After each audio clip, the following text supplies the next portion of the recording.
Hoje a gente tem o prazer de conversar com o Roque Justin, que foi vice-presidente da Geflor, foi presidente da Geflor por 4 mandatos, uma pessoa que tem uma bagagem e uma história sobre a associação muito grande, muito rica, e que a gente vai descobrir ao longo do bate-papo algumas nuances de toda essa trajetória, de toda essa construção, de toda essa ideologia, e aí conhecer um pouquinho da pessoa do Roque também, que impulsionou a associação e o setor durante todos esses anos. Roque, primeira pergunta. Como é que o Roque, contador, que trabalhava no setor de maçã, caiu no setor florestal e começou essa carreira florestal? Bom dia, uma alegria estar aqui, te encontrar, que não conhecia pessoalmente, encontrar a Simone, que é o anjo da Geflor, encontrar o Aldo, que numa determinada gestão eu resumi que nós tínhamos que falar mais de perto e mais intensamente, não só com o quadro social, mas principalmente com aquelas comunidades onde se desenvolve a atividade florestal, e que são mais de 400 municípios do Rio Grande do Sul. Me perguntasse antes como eu caí no setor florestal. Na verdade, eu, quando terminei o ginásio, dos 9 aos 15 anos, eu enxugava a louça do colégio São Jacó, em Hamburgo, grande colégio, onde a minha mãe era copeira. Aí eu tive que escolher um curso. Eram poucos, na época, opções para estudar de noite e trabalhar de dia. Eu tinha a necessidade absoluta de fazer isso. E fiz o técnico em contabilidade. Concluído o técnico em contabilidade, no primeiro ano, aliás, fui contínuo do Banco Nacional do Comércio, que era para ser estruturado. Mas tem coisas da vida que acontecem que não tem nada a ver com isso. Cheguei à conclusão que pelo menos 70% das coisas que acontecem na tua vida, tu não decidiu. Às vezes dizem, a vida são as tuas escolhas. E lá, 70% eu acho que não é.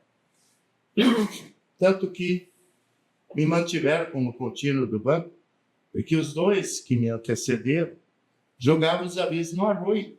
E, na época, todo o aviso era levado pelo contínuo nas empresas. E o Roque apareceu lá entregando tudo direitinho.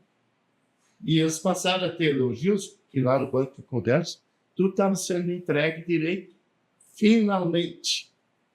E aí me mantiveram de contínuo. Aí um dia eu fui entregar os avisos, umas duplicadas, no escritório de contabilidade que eu nunca tinha pisado.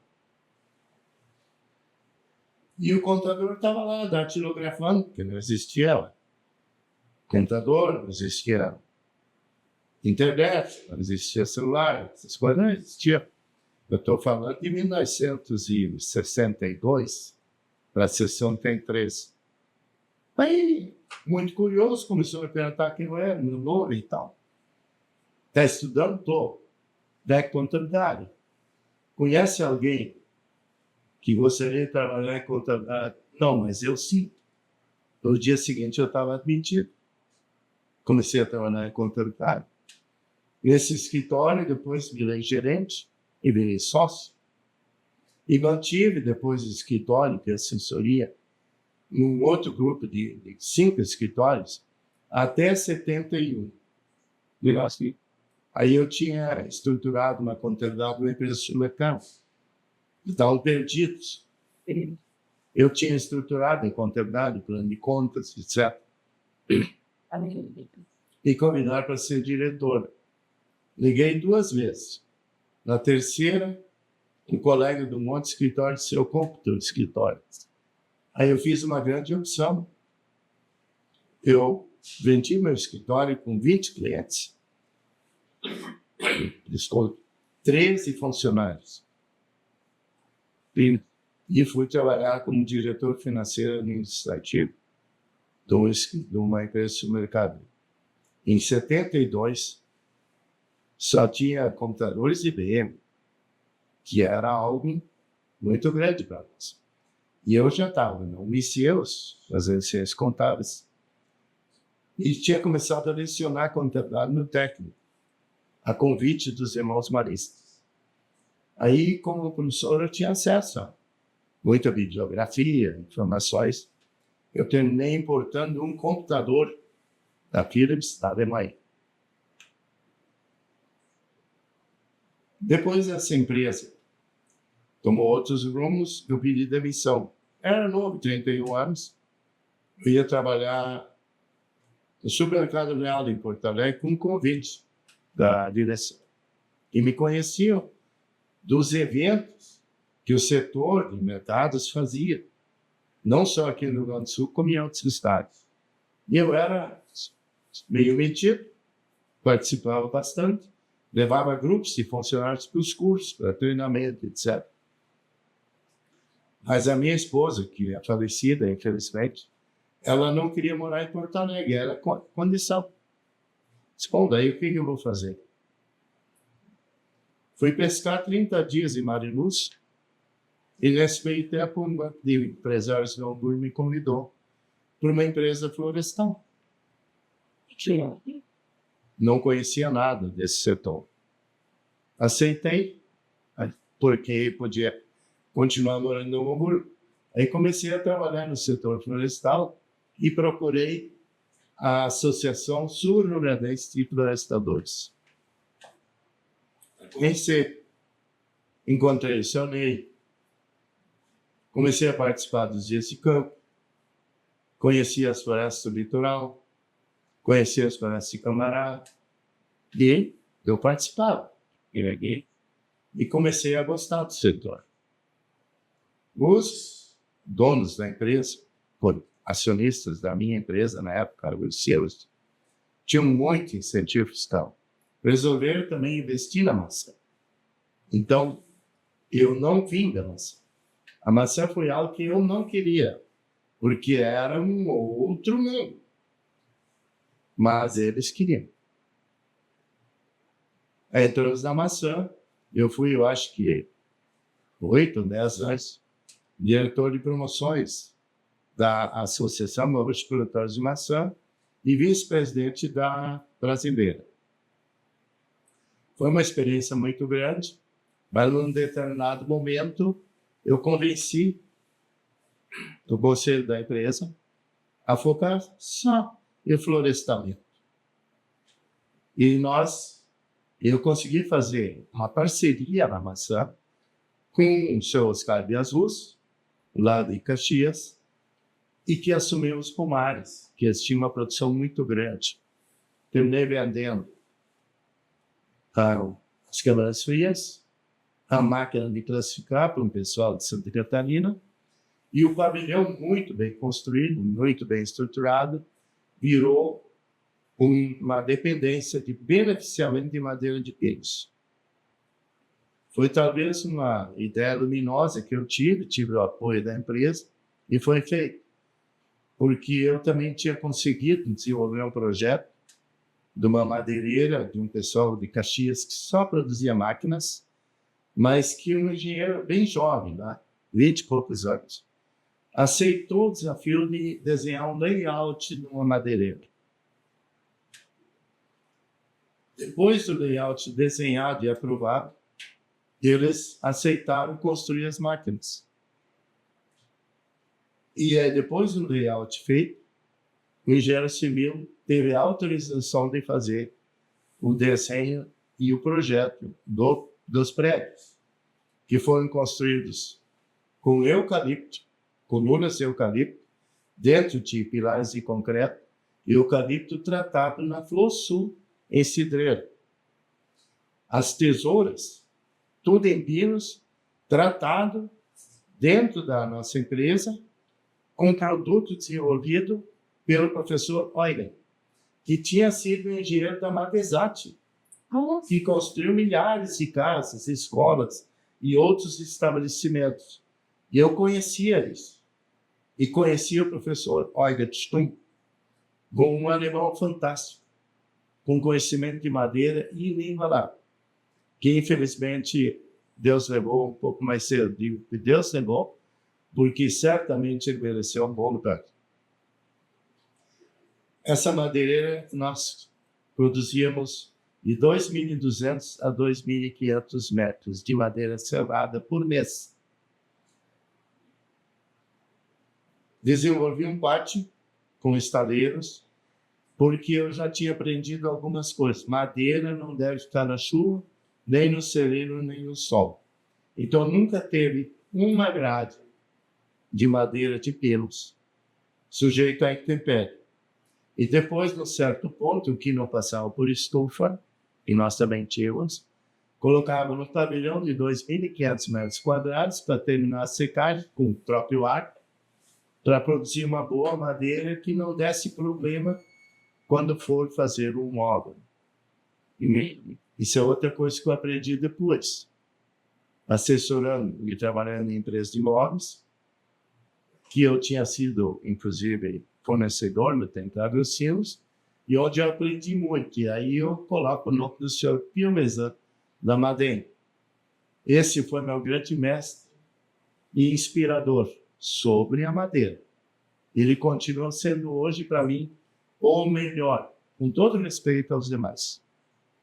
Principalmente pela simplicidade dele e a disposição de transmitir conhecimento que ele adquiriu trabalhando com pinos. Aí nós trabalhamos muito bem esse setor, e ainda nesse período da Agrossilos, surgiu de eu fui convidado para ser vice-presidente da diretoria do Ronaldo Ornelas, que, aliás, depois, pela empresa dele, me fez o projeto de sustentabilidade da empresa, onde nós previmos um plantio de mais ou menos 15.000 hectares de pinos, porque, afinal, eu tinha que garantir a sustentabilidade madeireira. Então, vamos dizer assim, eu não caí nesse setor. Eu entrei, mas fiz muitas escolhas depois, sim, de como conduzir e tal. E alguma das conclusões minhas foi só plantar árvores? Não. Produzir madeira boa para diversos usos. Com todo o respeito, nunca fiz cerca. Mas é um produto bom para muita gente. Verdade? Nós não fizemos. Eu fiz a opção.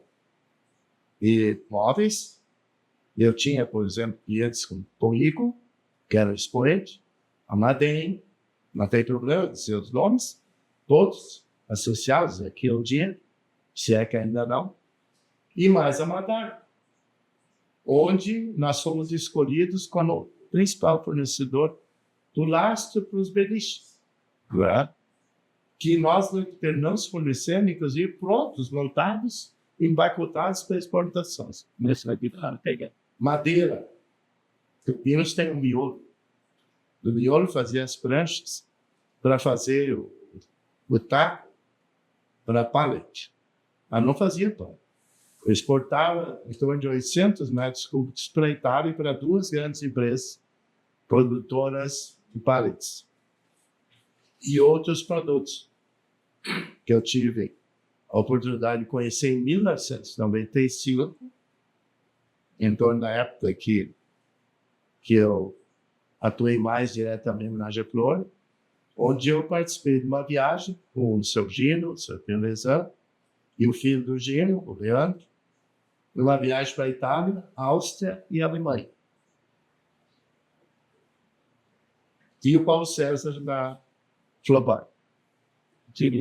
Foi uma viagem que valeu, digamos, uma faculdade, porque eu vi cerealista de jeito nenhum faria na Itália, mas vi madeireiras na Áustria que, quando eu voltei para a minha, eu achei que estava parado. Que produziam o que eu produzia por dia, por mês, produzia por hora. Com uma loucura, com 9 funcionários. Aí eu entendi a remuneração florestal. Mais de $150 na época. Eu tenho estudo no manual que eu fiz, fotográfico e texto. Que, como eu falo alemão, na Áustria e na Alemanha não tinha problema. E no inglês a gente se vira. No segundo, terceiro dia, tomando mais um vinho, tu sai falando. Ele ressurge. Então, ali eu aprendi por que eles remuneravam bem a árvore, a tora. Porque o ganho na indústria era fantástico. Eu tinha uma madeireira com mais 2.000 e poucos metros por mês, com 24 funcionários.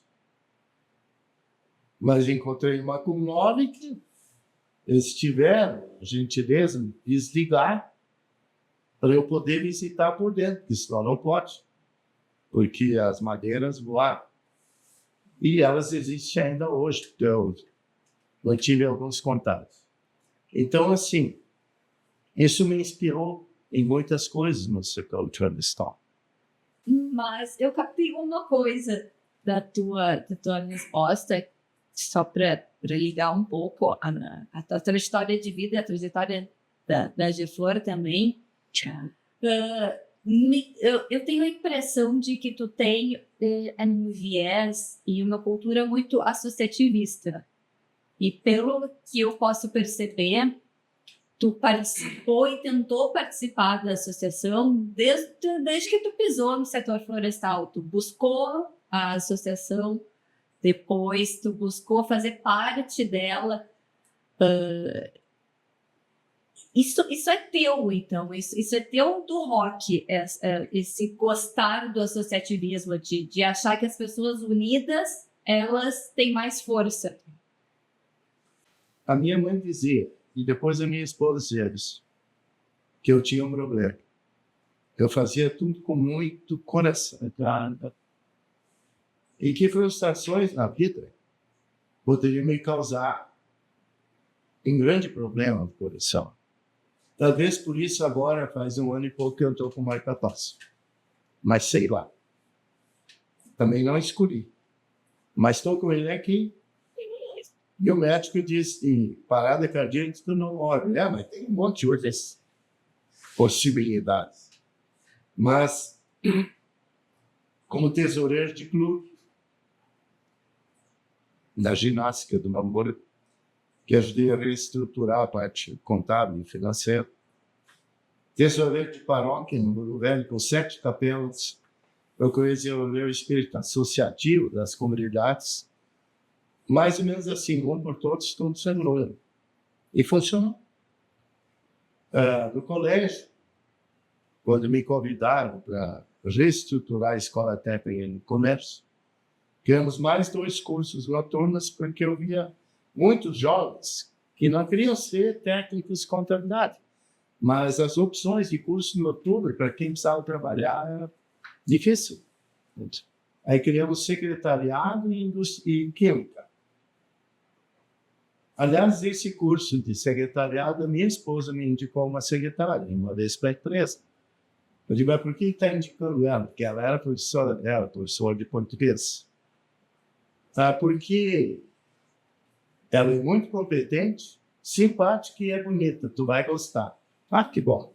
E deu certo. Então, assim, quando eu entrei no setor florestal, eu preciso aprender. E começamos a conversar, o seu Ney e outros, todos que na época eram associados, bastante empresa, se faziam de campo, eu não deixava de participar. Comecei a conversar muito com os agrônomos, porque o grande impulso florestal do Rio Grande do Sul não foi feito por engenheiros florestais, foi por engenheiros agrônomos, que tinham bom conhecimento das atividades agrárias e se especializaram, por exemplo, do pinos, da acácia e no eucalipto. Nessa proximidade, e conhecendo diferentes experiências, eu comecei a desenvolver as minhas teses próprias no setor florestal. E essa base me ensinou por exemplo, que nós poderíamos avançar na produção e no incremento do pinus no litoral, mudando algumas técnicas. E foi motivo de discussões diversas, de troca de ideias e de experiências. E surgiu isso, inclusive, a segunda rotação a partir da geração, a partir da semente de pinos da primeira geração.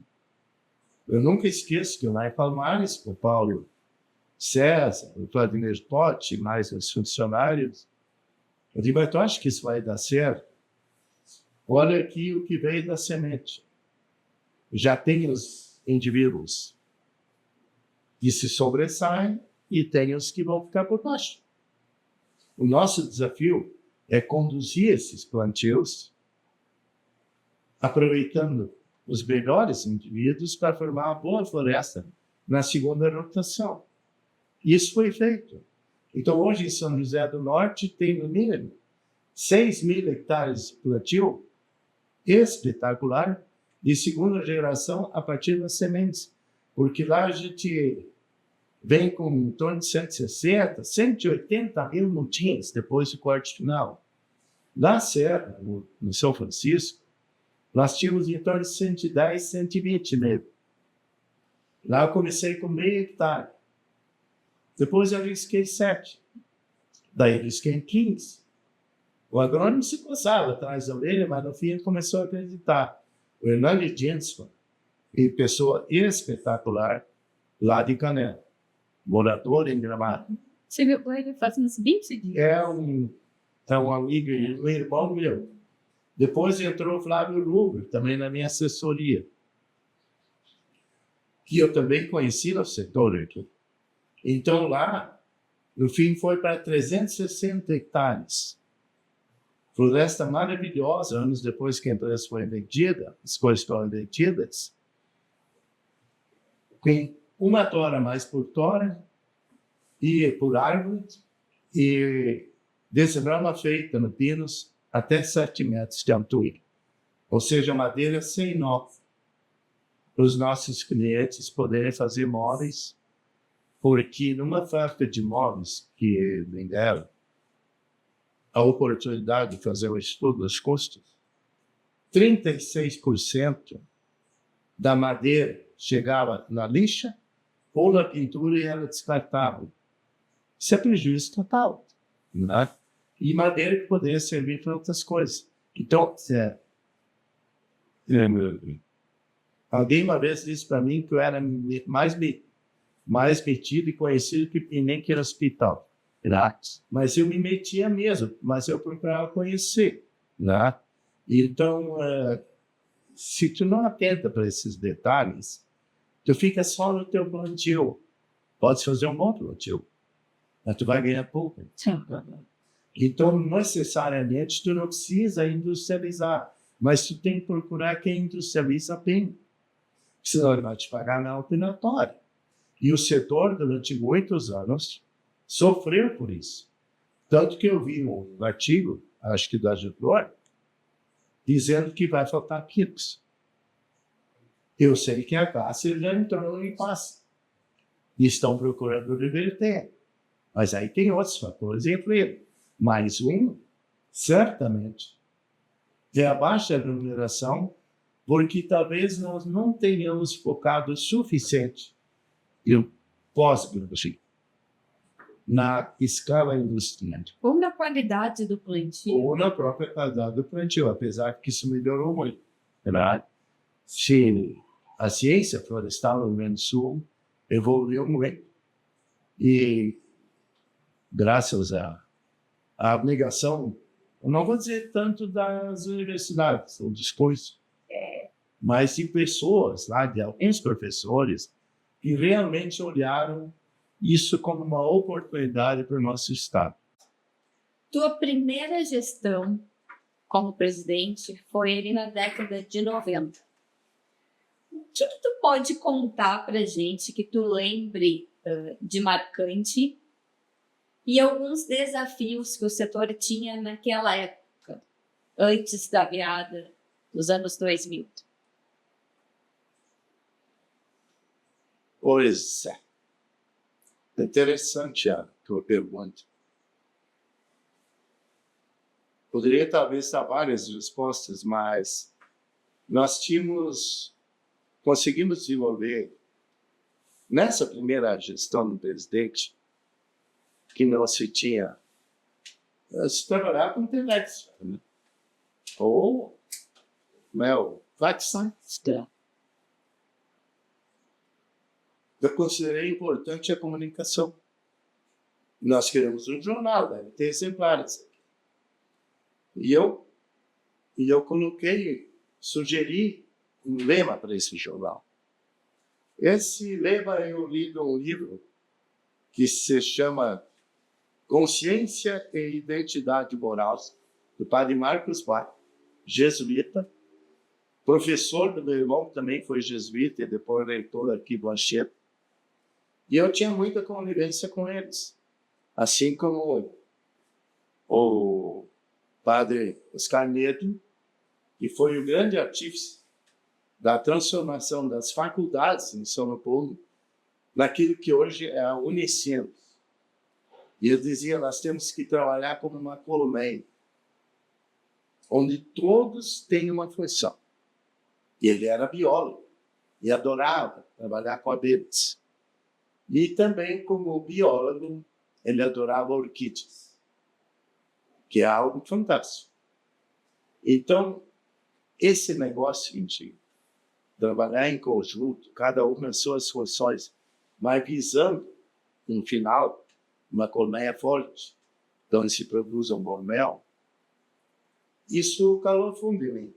E esse professor Marcos, que era teólogo, teve um tempo no Anchieta, no Unicinos, na Cristo Rei, em São Paulo, ele tinha uma frase: o mal não se combate, promove-se o bem. Isso hoje é uma grande falha. Hoje é pau no que está errado. Mas quanta coisa boa acontece nas 24 horas por dia. E quanta coisa a gente aprende com Mas isso. quanta coisa boa. Então nós colocamos como lema no jornal: o mal não se combate, promove-se o bem. Então, se alguém fala mal do Pinos, tanto que ele ganhou o rótulo durante muito tempo, como as florestas que tem em todo, com potencialmente poluidores, alguém fez isso demagogicamente. Mas então eu tenho que mostrar o bom de ter pinos, de ter acácia e de ter eucalipto. Então, assim, criamos esse jornal aqui com essa ideia e funcionou. Depois vieram outros temas de comunicação. O jornal meio que não, perdeu o sentido. E tem até alguns guardados, eu acho que a Simone tem aí, desse jornal. A comunicação com o público. Não adianta eu fazer o melhor trabalho no município se o povo recebe uma mensagem de que aquilo é prejudicial. E nós tivemos isso há muito tempo. E essa é uma história que depois ficou mais difícil aqui no estado, anos depois. Esse desafio da comunicação, ele é um desafio que a gente segue enfrentando. E segue batalhando e segue buscando um caminho ainda de como é que a gente leva a informação para a sociedade no modo geral, para os jovens, para as crianças, que às vezes... Eu tenho filho que às vezes chega em casa e pega o lápis de cor e diz assim: mãe, mas você derrubou uma árvore para fazer o lápis de cor? Então, será que eu estou certo de pintar o meu desenho ou eu não estou? Então, essa informação distorcida, acho que ela é muito presente na sociedade. E a gente segue batalhando para mudar. O jornal segue vigente, o jornal é a resenha, o Álvaro leu ela semanalmente, quinzenalmente, mensalmente, depende muito do momento que a gente está, de quanta informação a gente tem para levar. E é algo que é sensacional. Muito bom. É muito bom, é um trabalho que vocês criaram. Eu conversei com o Flávio Arruda, que também falou muito da resenha, e que a gente tem que agradecer o Álvaro, que se dedica e se empenha semanalmente para botar ela no ar e levar informação aí para É que a assim, sociedade. as mensagens negativas e contra, elas têm todas sempre um fundo econômico. Tem aqueles que levantam isso e tem os que, por interesse, ou por ingenuidade, ou por maldade mesmo, encampam isso. Porque quem disse para o teu filho e para outros que o lápis é feito em madeira de floresta plantada, que é toda uma cadeia produtiva que traz renda para as comunidades e desenvolvimento tecnológico. Quem sabe que quando bota um papel para imprimir, um A4, um caderno para escrever, um livro para ler, que esse papel é de pinos ou de eucalipto do Ancá, que o saco de carvão, o saco de ração para os pintos ou para os porcos e tantos outros, ou até aquele pacote pardo para botar pãozinho quente, porque no plástico não dá, a padaria, é de celulose de pinos, que é plantado. No nosso país é assim. Na Argentina é assim. No Chile é assim. Lá, a fonte do papel contrário é onde não é plantado. E, na verdade, no fundo, é o medo de onde plantam, porque aqui se produz. Numa indústria madeireira na Áustria, eu fui convidado a olhar o pátio de toras. Rapaz, eu passei dificuldade para contar os anéis de crescimento. Eram 90, 92. E o diâmetro 18, 19.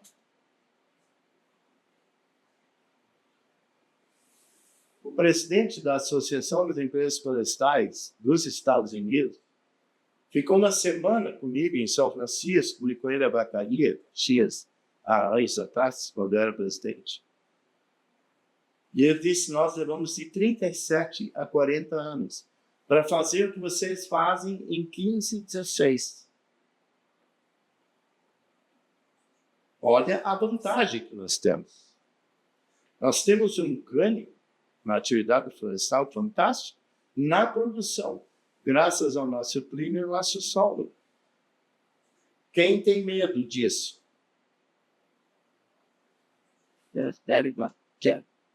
Tem gente muito melhor do que eu para fazer a lista. Vamos passar para o próximo pergunta. Então, assim,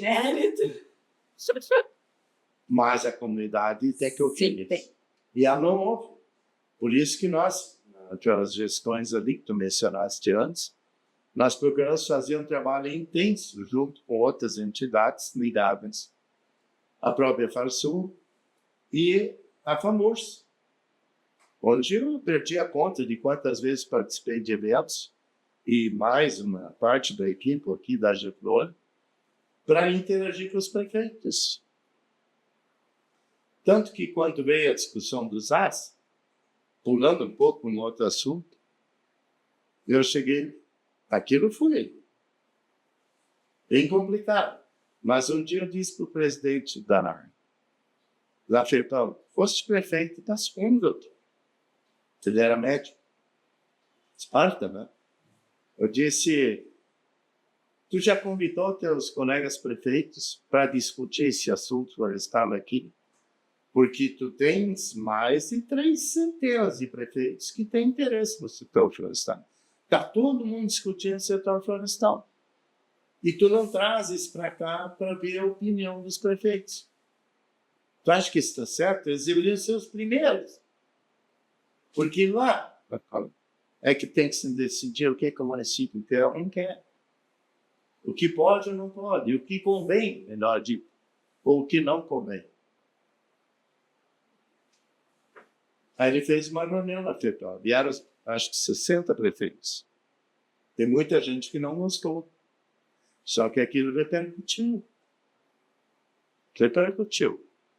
Depois o SAS deu muito pano para banda, aliás, ainda. Ainda dá. Então, é o único setor que tem SAS. Uai. Por quê? Olha essa cadeira que nós estamos sentados. Nada, torneado. Coisa mais linda. Muito mais bonito que se fosse de plástico. A nossa mesa de pianos, que maravilha. Não é de móvel. Não é de IP, jacarandá. Não. Aqui toda a sede é acácia, pianos e eucalipto. Tudo que tem aqui. E como foi a interlocução junto dos governos dessa época, dos teus mandatos de 2000 para frente?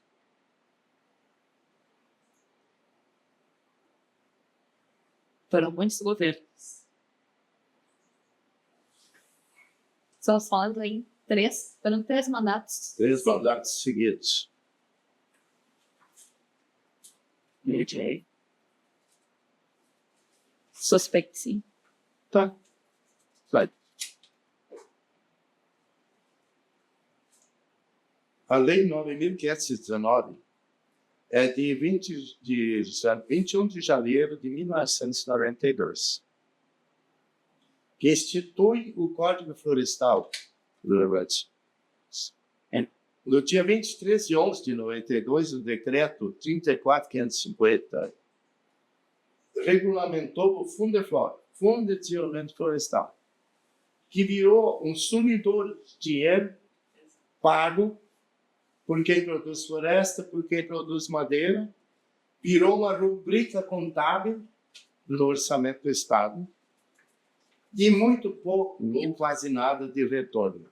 Mas grandes discussões sobre o assunto florestal. Inclusive, a gente tenta há alguns anos aqui na Agiflor conseguir acesso a uma parte... Nós conseguimos, e não consegue. No governo Brito, aprovar uma verba do Fundeflor para fazer o primeiro inventário florestal no Rio Grande do Sul. Estava previsto, para o segundo mandato dele, porque ele fez plano de governo para no mínimo 2 mandatos, para 2 anos, criar ou uma secretaria, uma diretoria florestal. Eu posso dizer isso porque eu participei de algumas reuniões a convite para tratar desse assunto. Mas aí foi aprovado naquele governo uma verba para o inventário florestal. O governo seguinte não foi dele, foi do senhor Olívio Dutra. Aí, e agora o nosso inventário? Vamos falar do senhor Olívio. Ele escutou, refletiu, aprovou a continuidade da verba para o inventário florestal. E no meio do governo dele, quando concluiu o inventário florestal, foi concluído, com professores lá da Universidade de Santa Maria, profissionais de lá, ele fez um evento no Palácio Piratini para lançar oficialmente o inventário florestal do Rio Grande do Sul, concluído num momento em que ele também ia prestar uma homenagem ao Lutzenberg. Considerado sempre um grande ambientalista, e eu considero como um grande promotor do eucalipto, porque mostrou como no Alegrete e em outros municípios se controla a arenização e a recuperação das áreas, plantando, por exemplo, eucalipto e penas em linha, onde fizemos, inclusive, dias de campo na Escola Agrotécnica Federal do Alegrete e no campo de um produtor lá. E com participação dos produtores de mel de lá, que davam graças aos novos plantios de eucalipto, que aumentou a produção e viabilizou a exportação do mel. Depois conseguimos uma pequena verba, e eu não sei bem para aqui. Foi difícil. E hoje, a batalha é essa. Depois Em 2016, foi uma nova lei, 14.961, eu anotei porque aí era muita data para guardar. Um plano agrícola estadual para florestas plantadas e seus produtos. E um decreto regulamentando e transferindo para a Secretaria da Agricultura. Então, nós sempre tivemos uma dificuldade. Nós dizíamos assim, nós estamos na casa errada. Porque o florestamento era tratado de Secretaria do Meio Ambiente. Com algo pecaminoso na cabeça de muita gente. Quando nós deveríamos estar numa secretaria voltada à produção. Isso aconteceu em 2016. Mas, no governo da nossa governadora, a Ieda Cruz, ela me perguntou o que fazer. Anula os as que não servem da forma como foi feito. Cria uma comissão mista de diversos setores para elaborar um novo documento. E vamos elaborar um plano florestal efetivo de produção no Rio Grande do Sul, considerando as diferentes cadeias produtivas que vão sustentar a base florestal.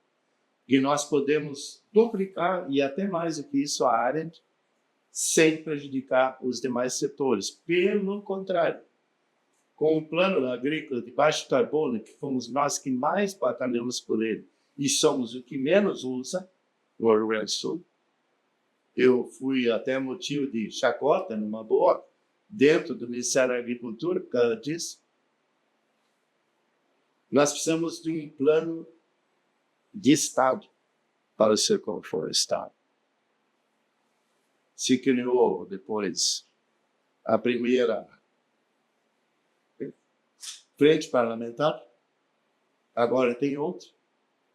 Já saíram alguns documentos, mas cadê uma política de Estado para o setor florestal? E nós poderíamos avançar para duas. E tivemos essa oportunidade, agora dentro da pergunta que fizeste, com a vinda de mais duas celuloses.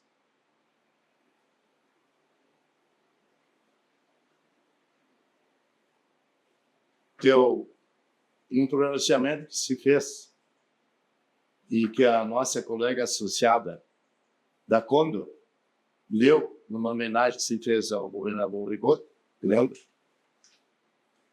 Estava escrito assim: os sinos do campanário, dos campanários do Rio Grande do Sul, ecoam anunciando um novo porvir para o Rio Grande com os plantios florestais. Mas, ao mesmo tempo, se levantam ondas contrárias que são capazes não só de silenciar os sinos, mas de derrubar os campanários. E é o que aconteceu. Nós, se temos uma celulose hoje, é porque ela já existia. E com o tempo surgiu a oportunidade de aumentar ela em Guaíba. E agora, lá naquela belíssima fazenda, que eu conheço bem, na Barra do Ribeiro. Mas, se não, nós não teríamos nenhuma. Porque foi simplesmente bombardeada a ideia. Absurdos nas audiências públicas. Verdadeiros absurdos. Em algum lugar deve estar gravado e devia ser estampado em livro. Para que depois, quem for conhecer e não conheceu, possa começar a refletir mais quando está bobagem.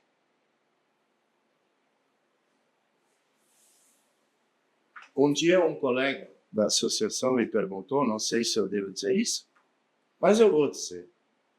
Como é que o Rocky encara e perguntar sobre os interlocutores?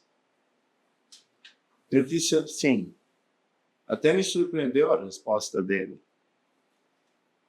Ele tem peito livre e não tem rabo preso. Depois eu comecei a pensar naquilo, puxa, que bom, né?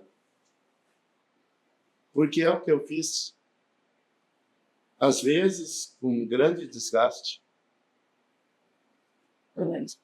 com a reflexão se eu não tinha que ter maneirado, feito de outra forma. Isso se valeu em todos os setores. Pois todos os setores acabam. Sempre tem, como eu disse, ninguém é perfeito, né?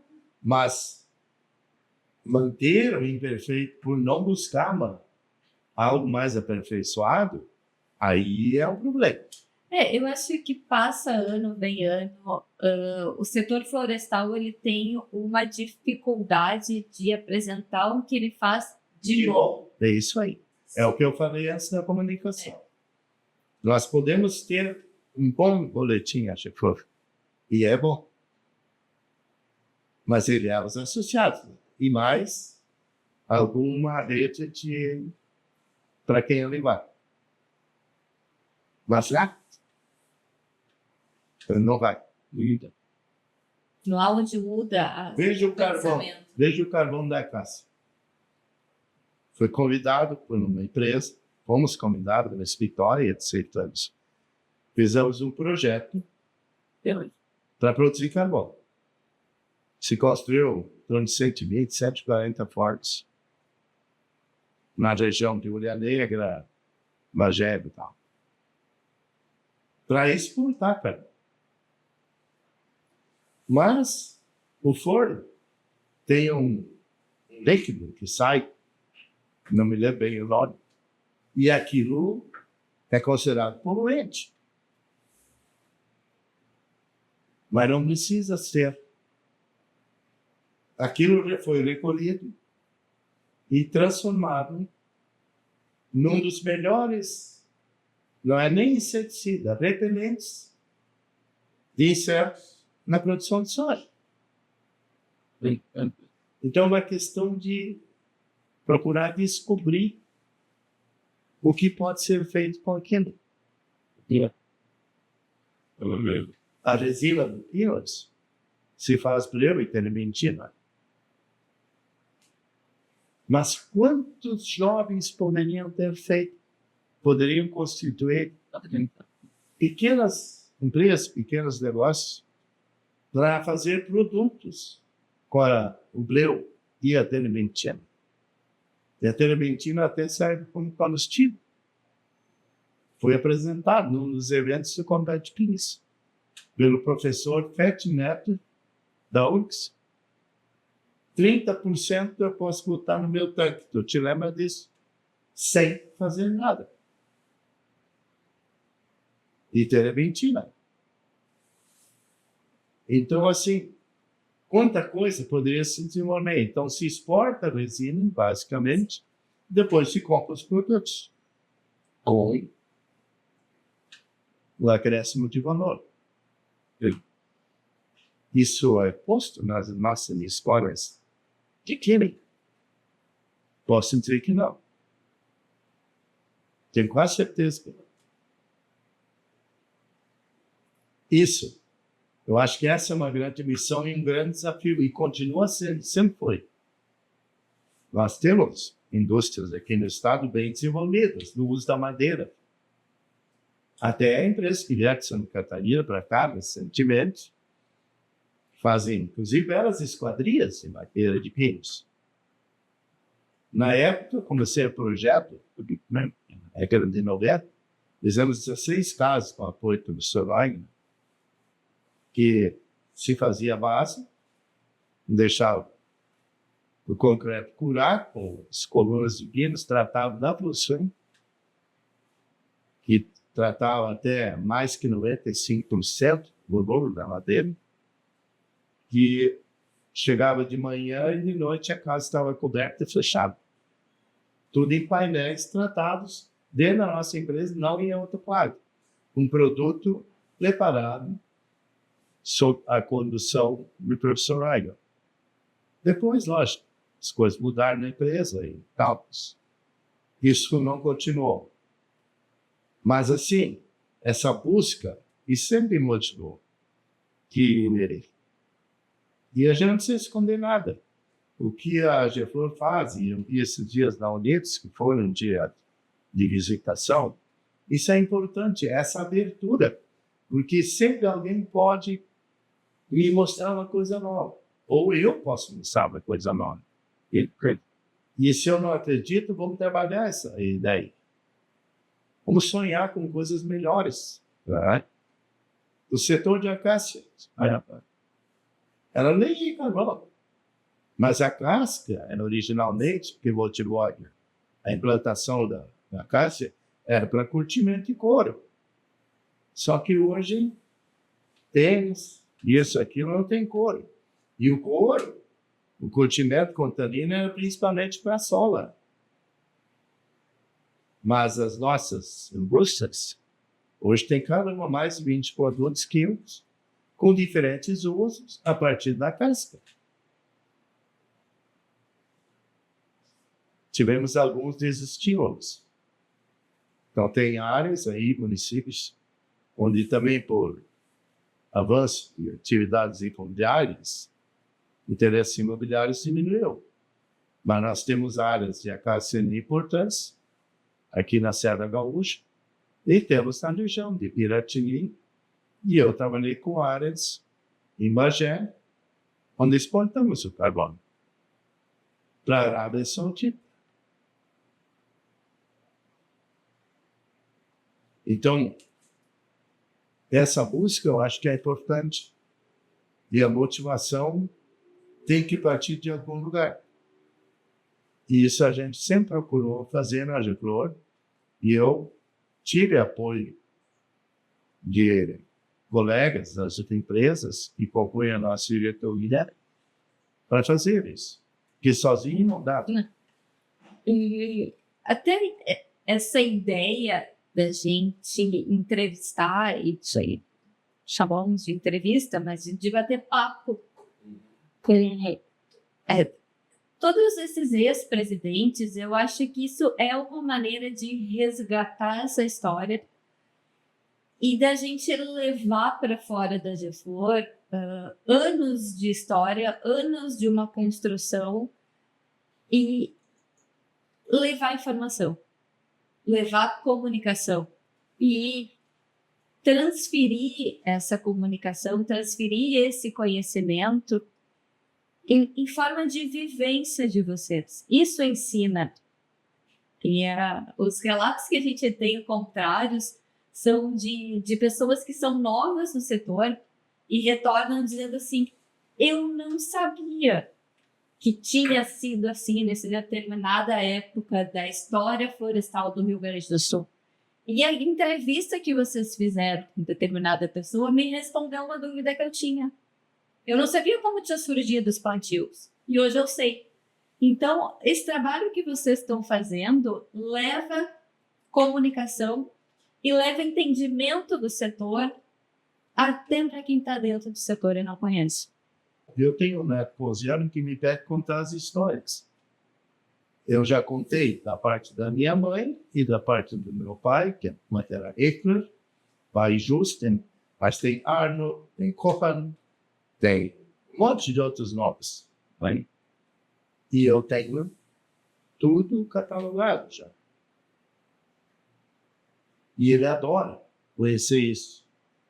Mas isso também vale para o setor. Se eu não conheço nada da história do passado, eu não tenho como avaliar.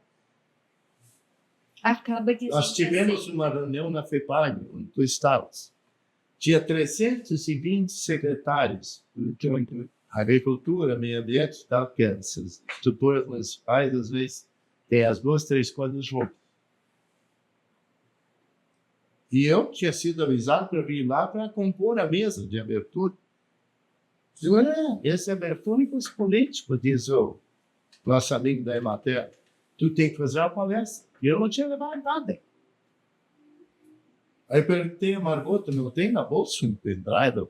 Vai ter, não tem nada. Bom, já era 11h30. 11h15. Fui lá, bom dia. Todos bem? Daqui a pouco, não, olha como é que vai. Ora, como vai? Ué, você não conhece? Ah, mas tu teve em 3 de Maio, tu teve no Alegrete, teve em Quaraí, e assim começou. Ah, mas que bom. Tu tem tuas primas lá em São José do Iacurá, trabalham na prefeitura. Tu teve na Universidade do Juiz. Comecei a me sentir em casa. Aí eu disse, pô, eu fui avisado agora que eu ia fazer uma palestra. Mas não sei sobre o que falar.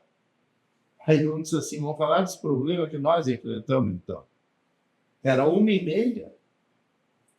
Aí eu disse, vocês não vão almoçar? O almoço estava pronto lá. Então, assim, esse trabalho, naquele dia eu saí satisfeito, que o trabalho que a gente estava fazendo até aquele momento estava ajudando. Ali tinha 320 secretários municipais. Quase todos os municípios do Rio Grande do Sul. Interessados em temas de ordem ambiental, mas também de produção agrícola e produção florestal. Isso não dá para perder. Se perdeu alguma coisa, eu acho que tem que resgatar. Esse envolvimento é importante.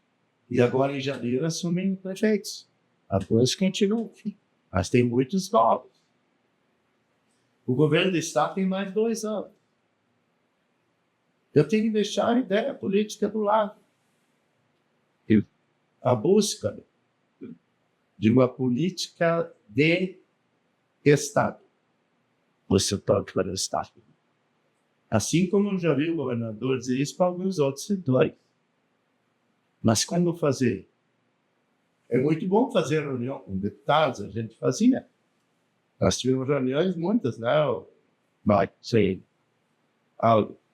20, 30 deputados presentes, federais, estaduais. Nós temos um senador que sempre esteve conosco.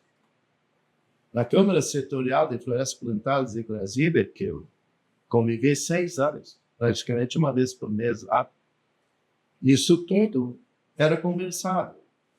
Mas, num determinado momento, talvez se perda alguma coisa. Nós temos que reconstruir. Mas a busca de uma política de Estado, na forma como a nossa política é constituída, isso é muito fácil.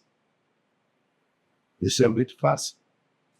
E Novo Hamburgo levou 50 anos a serem impostos camas de respeito das águas pluviais e para os esportes.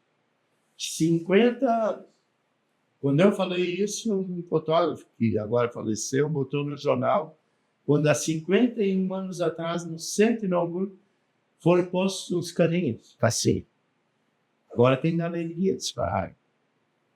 Mas naquela época, em 70, eu ouvi um prefeito dizer que ano enterrado não dá voto. Então, assim, isso vale para outras coisas. Algumas coisas não vão dar voto. Mas tem que ser feito. Mas tem que ser buscado. Então, assim, a construção, nós conseguimos, eu digo assim, todos esses governos passados que nós passamos, os pais delas, algum tijolo foi acrescentado na Constituição. Talvez pudéssemos ter acrescentado mais. Mas é a hora agora de dizer, bom, 2025, o que nós vamos fazer? E certamente estão fazendo, porque afinal de contas tem uma boa diretoria. O próprio presidente, entusiasta, o Inovo, que eu conheci, sempre que tem a oportunidade, gosto de conversar com ele. Sei que o trabalho dele na região litoral, conheço o trabalho dele lá no Paraná, conheço a empresa deles. Então, assim, certamente está sendo feito. Mas, é como tu disse, alguém mais novo disse, eu não sabia.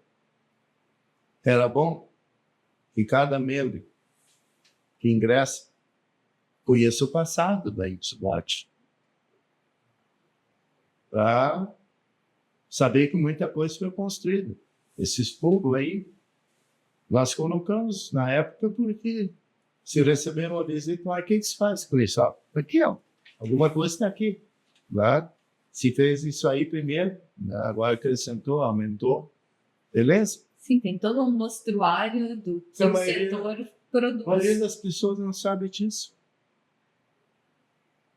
A gente tem até deixado aberto para os associados que, porventura, estão passando por Porto Alegre, querem fazer uma reunião, use a estrutura. Essa reunião, essa sala é Sala, exatamente. Porque quem não conhece do setor todo, às vezes eu trabalho com a Cássia, eu só conheço o mundo da Cássia. Então, ela entra aqui e ela tem um pouco de cada coisa. Ela tem o pinos, ela tem o eucalipto, ela tem agora o pellet, serragem, cavaco. Tem um mundo que a gente consegue encher os olhos quando entra aqui. Olha só o mundo do pellet como pode ser aproveitado Como mais pode ser aproveitado. porque a Europa vai precisar. E E eles não fazem. Eles não têm como que fazer. Sim. Eles não têm como que fazer. A minha sobrinha mora na Alemanha. Tem 3 filhos. Um de 16 e 2 de 14. É marido. O marido dela é médico. E eu converso com eles praticamente toda semana. Quando eles foram fazer a casa nova, perto de Düsseldorf, o projeto foi feito pelo arquiteto com calefação mole diesel. Quando ele entrou na prefeitura, disse, não, tem que botar junto o pellet. Ele teve que modificar, gastou mais de 18 mil euros, e hoje tem um depósito de pellet, com queimador automático, esteira alimentadora automática, para calefação em casa. E ele brincou comigo. Tu tinha que plantar mais árvore para ti lá e fazer pellet, porque aqui vai faltar. Eles não têm como que fazer. Pois é. Então, assim, nós tivemos várias iniciativas, particularmente pelo escritório, né? E nós elaboramos um projeto para um grupo de empresários que depois, por uma razão ou outra, alguém desistiu e os outros também desistiram, né? Faz 1 semana e meia, eu tivemos na empresa, por causa de um outro assunto, não é mais nosso cliente, e eu lembrei, a dizer, pois é, eu acho que cometemos um erro na ocasião. Digo, eu não acho, eu tenho certeza. Conta pra gente, então, tu falou nas suas últimas colocações sobre o Compete Pinos. O que tu conta pra gente dessa construção do que foi o Compete Pinos? Bom, o Compete Pinos surgiu da ideia que, na verdade, esse programa de competitividade do Pinos, da necessidade do Pinos trabalhar a cadeia produtiva, fazer bons modos, fazer produtos com pinos de agregar valor. Porque a maioria, se fosse pelo preço da tora que vendia numa serraria ou que dava entrada na serraria, não paga a deposição da floresta. Isso é projeto final. Quando se planta árvores, e eu fiz isso numa empresa que não era minha, aí plantio meu.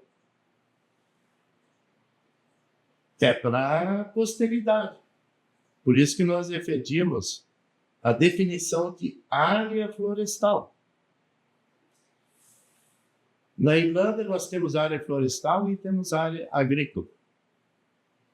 Aí nós, o Álvaro, tu e eu somos irmãos. A mãe falece e o pai falece. O que acontece aqui na nossa colônia se o pai e a mãe falecem? Normalmente se divide a propriedade. Um pedaço para cada um. Daqui a pouco não tem mais agricultura ali, não tem as florestas. E o não. A área agrícola é a área agrícola. Quem vai assumir a continuidade da atividade? Ela. Eu assumo. Avalia e paga vocês dois. Como vai pagar? Isso é outra história. Mas eu vou assumir a continuidade da atividade. Produzir ovelha, vaca para leite, queijo, floresta, se tiver, porque a área florestal é a área florestal. Por que nós comemos tomate e outros produtos vêm de São Paulo? Quando nós temos áreas próximas que poderiam ser alimentação para a cidade com menos custo de frete e muito menos perda, porque o peso da perda sai caro do balcão do mercado ou da fruteira. Mas não. Aqui em Porto Alegre fizeram. Lá na Vila Nova é a área rural. Olha como está bonito. Melhor peixe que não sai dali. Quantos passeios tem ali por dia? Quantos lugares para ir lá comprar e pagar? Ou até para se alimentar. Mas quantos municípios fazem isso? Então, nós teríamos que ter uma política de zoneamento florestal efetivo como área florestal. Porque aí não adianta. Não vai ter pressão imobiliária. Mas temos que dar o apoio também para os jovens. Como acontece em Santa Catarina. Onde tem uma grande escola que era de irmãs lá de Freiras, que depois ex-alunos assumiram, e onde os jovens estudam 15 dias e 15 dias trabalham em casa. Trazem experiências e levam conhecimento. E não pensam em ir para a cidade para ser mecânico ou morar na beira do arroio podre lá. Valorizam o local de onde eles vêm. Exatamente. É isso que fala. Nós temos uma escola técnica florestal em São Paulo, que há anos atrás ganhava R$6 por mês para manter um aluno. Mas vá para os infernos com isso. E isso Aí acaba desaparecendo. criaram cooperativa, produzindo coisas entre professores e alunos para sustentar. Durante anos, nós compramos mel deles. A minha empresa onde eu trabalhava na época foi a primeira que propiciou, inclusive, estágio para as moças lá, porque não encontravam. Depois conseguiram na celulose também, e algumas depois desenvolveram até empresas de serviço florestal. Mas eu criei uma estrutura em São Francisco de Paula para que elas pudessem trabalhar com todo atendimento, com todo cuidado. E foi bom. Terminei sendo até escolhido para a gente na escola. Então, assim, esse tipo de trabalho tem que ser feito complementar. Não adianta também só dizer agora aqui a área florestal. Claro, tu vai cortar a ambição imobiliária, a pressão imobiliária, porque não adianta, não vai poder vender, não vai poder dividir, mas tem que dar condições para que você mantenha a conexão. Veja que um plano de desenvolvimento florestal do Estado tem N aspectos que devem ser considerados. Isso às vezes me deixa sem sono, mas também eu não posso mais ficar sem sono. E a minha atividade hoje, a nossa atividade ainda é empresa florestal, atividade florestal e integração água e pastoreio. Trabalhamos na área de estrutura de empresa familiar, de holding, lá, mas em parceria agroflorestal, atendendo açougues de ITR, atendendo açougues de outra parte tributária, dos familiares, etc. Normalmente é de familiares, né? Ou 2, 3 famílias que se vão para manter, por exemplo, uma fazenda produtiva e não picar essa. Sim. Que se picar, Desaparece. vai desaparecer. Daqui a pouco achou fogo para botar mais uma casa. É só andar nas estradas e a gente vê isso. É uma casinha, daqui a pouco é outra e tal, mais uma invadida na beira da estradinha e isso vai. E gerou uma vila. Aí depois ninguém viu. Daí o município tem que assumir e organizar. Isso acontece. Então, não é só a busca disso. Mas tem que ter uma diretriz básica. E aí tem que trabalhar realmente. Aí, se surge um novo candidato a governador, ele tem que saber, estar consciente, que aquilo é um plano que tem que continuar. Sim, é um plano do Estado e não mais daquela gestão. Exatamente. Na Alemanha, eu fui conhecer. Um dia ouvi alguém dizer aqui no Brasil dizer para a Angela Merkel que ela tinha que acabar com os incentivos para os agricultores. Isso era uma concorrência. Ela só riu. Ela não queria levar um banho de bosta. Né? Não. Lá é o município que tem o planejamento municipal. E o proprietário, eles têm um calendário, conforme cada região, para produção. Então, eu vou ter que gradear, lavrar, preparar o terreno, espalhar o esterco, que normalmente em maio e tal, dá um cheirinho bom quando tu vai ali de adouro para a colônia. E tem também as torres eólicas que foram colocadas, cada um ganha o dia, pois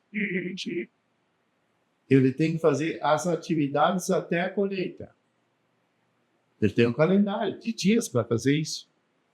Quando está feito, ele prova e tem a história do município. Tem técnicos especializados. Aí tu ganha X reais por hectare que tu lavrou. Até a retura. X para passar o agado. Espalhar o esterco. Esse é o subsídio. Garante a produção. E a Alemanha é um jardim. O jardineiro é um agricultor. Por que não a atividade florestal no Estado? Tem todos os municípios. Perfeitamente possível. A integração agrícola-pastoril é uma maravilha. E nós somos mais trabalhamos por isso no Ministério, junto. E o chefe da secretaria lá disse, não entendo. Vocês que mais batalharam por isso são os que menos estão usando. Mato Grosso avançou. E lá no Alegrete está para ver. As linhas de pinos, eucalipto, 12 ou 18 metros, com pasto, até na base das árvores. Só o pasto nativo, o incremento de 35% a 38% de massa verde. Olha a diferença para os boizinhos. Eu fiz em Osório no Quilos, na época.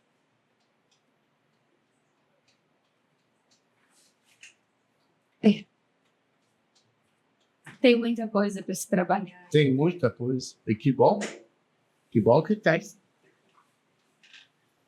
Roque, essa sala que a gente está aqui hoje foi uma conquista de uma das tuas gestões. Sim. A sede própria para a associação. Como foi esse caminhar até a sede própria? Como nós criamos, na época, ali antes do Telmo, na época da gestão do Telmo, a Associação Sul-Brasileira de Florestais. Por quê? Porque os 3 estados do Sul tinham uma linha um pouco diferente de trabalho, mas muito parecidas entre si. Aí muitas reuniões eram feitas em Lages. E eu, particularmente, ficava me coçando, porque o Caron, presidente, grande amigo que a gente teve, que infelizmente agora faz alguns meses que faleceu, mas eles fizeram uma sede num prédio que o Goulart construiu lá. O Goulart também era do setor da maçã. E pegaram o andar lá, fizeram uma sede linda. E as reuniões eram lá. Eu digo, nós tínhamos uma salinha alugada, com as coisas amontoadas. Até que um dia eu soube que tinha essa sala aí, Helena. Esta do lado. Viemos aqui olhar, levei um susto. Não sei o que tinha antes aqui, a Simone deve se lembrar. Estava tudo meio destruído, horroroso. Fomos falar com o seu Plínio, que mais tarde nós conhecemos, que era o diretor dos hotéis lá de Gramado, onde fizemos tivemos uma parceria com eles quando nós resolvemos fazer a Feira da Floresta. Aí, nos reencontramos. Mas ele foi muito gentil na época, quando me atendeu. Disse, não, eu venho da associação. Aí acertamos uma entrada, que nós tínhamos o recurso. E o resto não me lembro em quantas vezes foi esse ano, deve se lembrar. Teve que pagar. Então, fizemos como fazer um projeto. Foi até a Lívia ajudou a fazer uns desenhos aqui. E um dia a Simone desce aqui para pegar um lanche ali embaixo. E tinha uma sala lá no térreo que estava sendo reformada. E ela viu essas meninas sendo tapeadas daquela forma ali, com a lâmina. Aí diz ela, tem um pessoal lá embaixo fazendo um trabalho muito bonito. Quem sabe serve para nós. Nós somos ali e eles fizeram os moldes para nós. E eu espero, aqui é a classe, pelos eucalipto. E o plato. E por as cadeiras aqui. E não sei se o Álvaro consegue pegar ali, tem uma das colunas só para depois a gente mostrar. Tem ali, ó. Atrás tem Viu as colunas com esse investimento. E esse pessoal era de uma marcenaria ali em Campo Bom. Right. E fizeram muito bem para nós, deu muito certo. Está tudo aí, alguns acréscimos já. Claro que foi um desafio, porque alguns pagam, nós vamos pagar e tal. Mas nós tínhamos um quadro social grande. Alguns deram apoio extra. Eu me lembro que o Klein, que era o vice-presidente naquela ocasião, né, deu, vamos fazer sim. E o outro que apoiou logo a ideia também, achou muito boa, foi o Carlos Loic, na certa. Enfim, todos se engajaram e conseguimos fazer um extra, uma verba extra, e no prazo em que nós acertamos a compra e o pagamento, e se fez.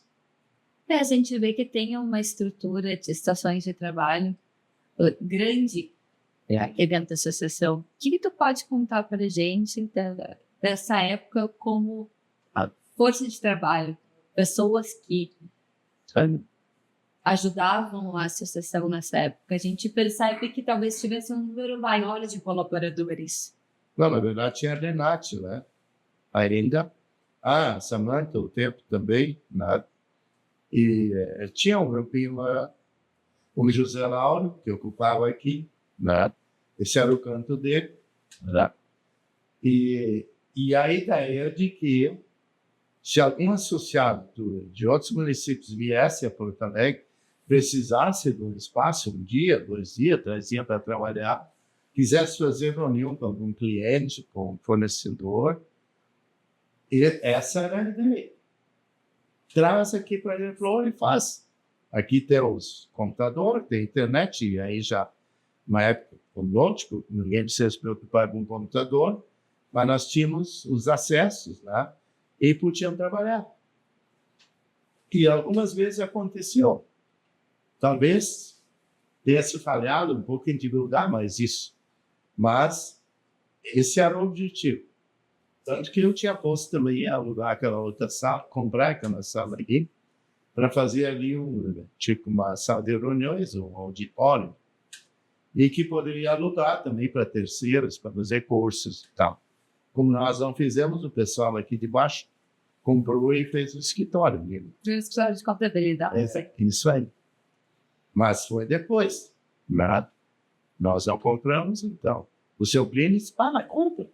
Ele sabia que eu tinha mordido esse estado de vontade de comprar. Disse, pessoal, não está me dando a bala para isso. Né? Então, não pude comprar. Roque, e com relação ao mérito florestal? Durante anos, você fez a premiação, estruturou todo o mérito florestal e depois se inverteu, você foi homenageado no mérito florestal. Como essas duas passagens? Que transporte, o que tem de sentimento envolvido com todo esse projeto do mérito florestal? Bom, o Médio Florestal foi concebido, Já. eu acho não, eu tenho a convicção de que foi basicamente com dois objetivos.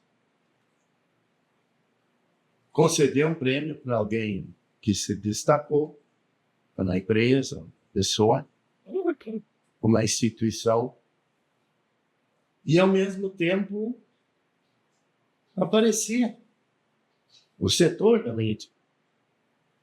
Porque os convidados eram muitos, de outras entidades, tudo mais. E a Geflor, com isso, tenho a certeza que se tornou mais conhecido com a concessão do Berto Geflor. E havia aquela... Mas a simbolização do Berto. Aí surgiu aquele rapaz que nos exigiu os topos das diferentes espécies florestais e ele desdobrava aquilo tudo naquelas quatro, né, peças ali das principais espécies plantadas. O pessoal achou meio engraçado, mas ele colocou uma visão aqui. Na verdade, são mãos que se juntam e um objetivo. Eu achei sensacional isso. Então, acho que foi bom. E não, mas tinha feito um, eu acho.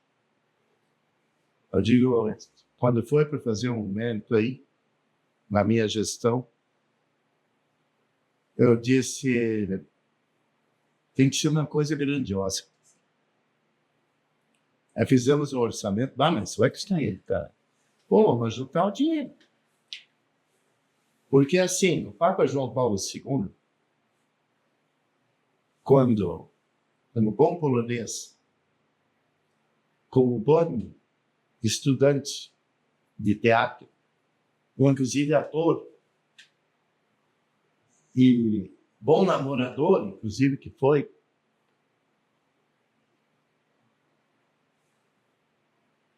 ele tinha a pomposidade do evento, a grandiosidade, para ficar grudado na retina e no coração de quem lá esteve. E eu usei esse exemplo, nós temos que fazer grandioso. Se nós fizermos um cantinho qualquer aí no restaurante, isso ninguém vai lembrar. Aí nós começamos fazendo aquele luxo. Meu podendo jogar Nil. Custou caro. Eu pergunto. Mas nós fizemos. O desenvolvimento é um momento que ele parece que ele sentimental. Mas tivemos equipe boa de quem nós contratamos e que fez. Né? Eu sei que um dia, eu não sei qual dos eventos, eu estava muito nervoso. Porque parece que faltou uma coisa que não tinha vindo, eu não me lembrei. Aí uma daquelas moças chegou para mim e disse, tu tá nervoso, velho? Eu tô. Mas isso é muito bom, tu tem que estar calmo. Me abraçou, me deu um abraço. E me levou do lado da sala e disse, olha, quem mais vem aqui? Porque agora na última hora ele conversou um pouco comigo. E ela me reconfortou. E deu tudo certo. Os homenageados nunca esqueceram e não vão esquecer. Assim como eu não esqueci. Que quando me disseram que eu seria homenageado, claro que aí eu estou do outro lado. Mas foi gratificante. E esse troféu está lá no meu escritório, bem na frente. Eu já tive um outro da Geflor, não sei por quê, tipo uma cuia, assim, de pedra e tal, muito bonito também está lá. Assim como tem o da empresa anterior, eu trabalhei pelos colegas que trabalham bem dentro. Então, essas coisas eu guardo. Que são coisas que eu vou levar. Nós contamos a tua história. Fortuna, dinheiro, não vou levar, até porque eu não tenho. Né? Eu tenho a alegria de hoje conviver com meus netos. Infelizmente, a minha esposa faleceu. Mas eu estou aí em meus 79 anos, com 3 netos, né? E um que quer ouvir minhas histórias. Então eu preciso contar essa de hoje, quando depois tu me der uma cópia, eu vou mostrar para ele, vai ser história. Uma história para ele. E tem muita história nisso aqui. Dá para ficar um retiro de uns dias para lembrar tudo, só para falar do Lauro, levaria vários dias, né? E na hora foi uma figura impressionante. Tinha seu jeito de trabalhar. E quando, nessa última lição, a primeira vez, ele disse, vai querer que eu continue na cena conversar? Eu tenho que corrigir algumas coisas que também. Aí nós fomos almoçar e acertamos. E foi muito bom o trabalho. Tudo Aliás, ele teve, usando uma palavra assim, quando ele sentou a primeira vez nesse escritório, eu tenho um orgasmo hoje. Então, assim, ele ficou assim, nossa senhora. Ele era um apaixonado pelo setor e pela participação. Isso. Ele é. E ele, os anos que ele teve em Brasília e tal, várias empresas ajudaram para ele manter lá, garantia também uma cota de incentivos para o Estado, para a Sul brasileira também. Ele era realmente um lutador. Quem senta nessa cadeira sempre tem um pouco de emoção do seu lado de quadros. E lembra com saudosismo, com muito respeito, com muita admiração, com muito orgulho. Conta realmente que ele fez diferença no trabalho que ele desenvolveu aqui na associação. Quando ele foi confirmado o câncer dele, ele convidou a mim, a Margot e a Lívia, minha sócia, que a gente trabalhava muito em Porto Alegre, para virem no fim de tarde na casa dele. Estava a esposa dele lá e não sei quem mais. Ele fez um churrasquinho. Ele estava proibido tomar álcool. Mas ele não dispensou isso. Comemos um churrasquinho, comemos uma salada com ele e tal. Depois no hospital visitei ele, não sei se foi 3 ou 4 meses. Eu acho que um dia antes de ele falecer, eu estava no nosso fraco. Ele disse para eu chegar perto. Aí ele disse assim, não escreve o livro, não. Porque eu tinha desafiado ele a escrever um livro. E eu tinha oferecido no final que o Álvaro faria as gravações para depois colocar no livro.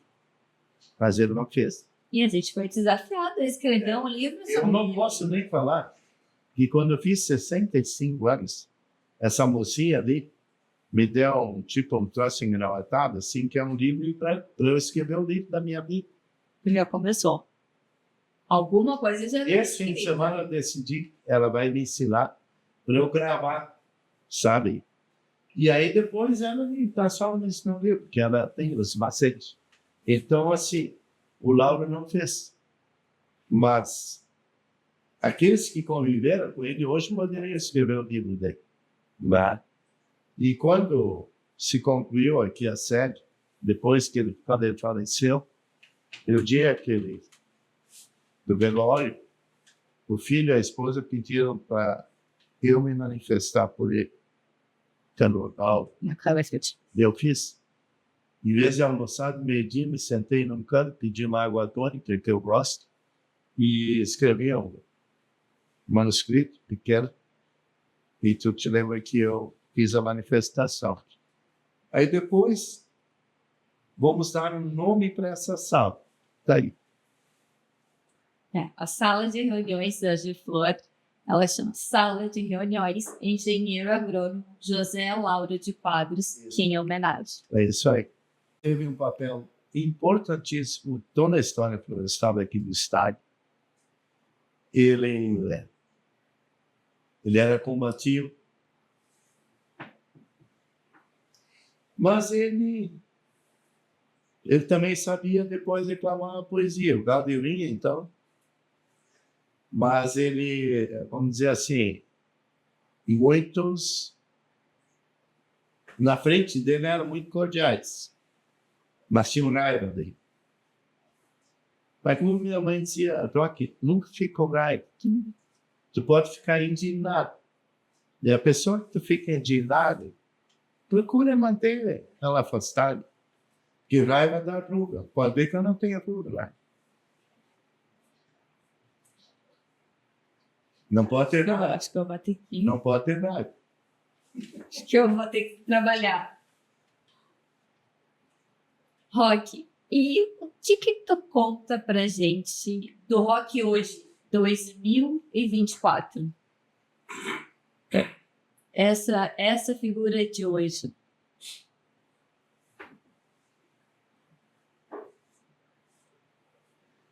Pode perguntar mais difícil.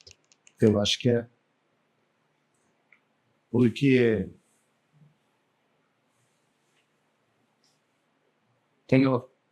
como eu sou uma pessoa que eu descobri que eu sou meio assintomático, eu não tenho dor de cabeça. Eu dificilmente sinto dor. E meu intestino funciona bem. A minha principal refeição é de manhã para comer 2, 3 ovos cozidos. E nunca abro mão do pequeno sanduíche que é salame italiano com queijo. De preferência, um pouco de chimia de goiaba. Tem coisa de alemão. Bem coisa linda. E é coisa boa. E aí eu faço um café com leite, que agora temos 2, 3 marcas aí no estado, pasteurizado. Não o de caixinha. O de caixinha eu não tomava. Leite fresco, aquele da gás. O de caixinha eu não tomava. Porque para durar daquele jeito, eu não sei. Matou do cais. Quando em 2019 fiz meus exames de rotina, apareceu lá PSA 9,5, putz. Aí vem um monte de exame e tal, tu tem câncer de próstata. Tá. O que eu faço? O médico deu opção. Eu tenho opção, né? Eu optei em radioterapia. E a médica que me atendeu, aí em São Paulo, que eu pus de primeiro outro aquele lá, ela disse para mim, normalmente no teu caso daria 95% de cura definitivo. Eu vou arriscar 97% para ti. Eu digo, só porque eu já estou meio velho? Não. Tu está curado. Aí, há um ano atrás, em setembro, aí caminhou os exames e tal, né?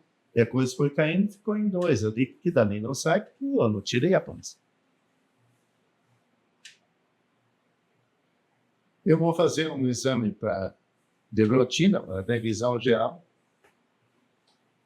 E me deu um treco. Em vez de ficar meia hora no hospital, fiquei 3 dias, vou sair com mais capaz, porque o meu coração, segundo o médico, ficou preguiçoso. Pode acontecer em qualquer idade. E tu teve sorte que não foi na rua, tu caminhando ou dirigindo. Foi aqui dentro do hospital. Isso tudo me faz perguntar algumas coisas, porque às vezes se eu questionar, por que continua trabalhando? Isso já acontecia em casa. Com cunhados, minha esposa eram 11, 6 irmãs, 5 irmãos. Um dia ela disse, não pergunta mais isso. Porque o Roque gosta de trabalhar, gosta das pessoas com quem trabalha e faz de coração em diálogo. Eu não quero que ele fique doente. Não fale mais, deixa. Mas os acontecimentos, as questões surgem na cabeça, perguntas. Aí outro dia, eu acho que foi ela que me disse, aplica o teu conhecimento. Eu procuro, vamos dizer hoje, o foco nos meus netos, que é uma alegria, e o meu trabalho. E cultivo alguns amigos e amigas que aos poucos vão surgindo do resto do dia. Durante um mês encontrei os 4, 2 irmãs, inclusive, que trabalhavam comigo na outra empresa, uma na contabilidade e um departamento pessoal. E engraçado assim, eu não quero ir num lugar, mas no meio do caminho resolve ali e a gente se perde. Eu acho que a coisa acontece. Né? O foco meu hoje é esse, meu trabalho. Se eu for útil, eu compareço e viver os meus netos enquanto Deus permitir. Roy, queria te agradecer por estar aqui hoje junto comigo, por poder resgatar em ti um emocional muito forte com relação a toda essa tua trajetória dentro da associação. E mais, eu acho que tu traz para a gente poder disseminar, para a gente poder comunicar toda uma bagagem de setor. E isso é ensinar. Isso talvez venha desse Rock que foi professor, né? Ensinar a toda essa geração e ensinar que não faz parte do meio florestal tudo que abrange, tudo que a gente trabalha, tudo que a gente constrói de positivo. Então, eu tenho muito a te agradecer, muito por essas horas que a gente ficou aqui conversando. Queria poder conversar mais, então vamos organizar mais um dia de conversa assim, de sentar e deixar o papo acontecer, porque eu acho que é isso que vai puxando, resgatando e vai motivando a gente a te escutar mais. Para encerrar, a gente sempre faz um jogo rápido de perguntas e respostas. Vou te fazer uma pergunta, aquilo que tem na tua cabeça, tu responde. Uma espécie florestal. Eles. Um produto que venha da base florestal. Elementos construtivos.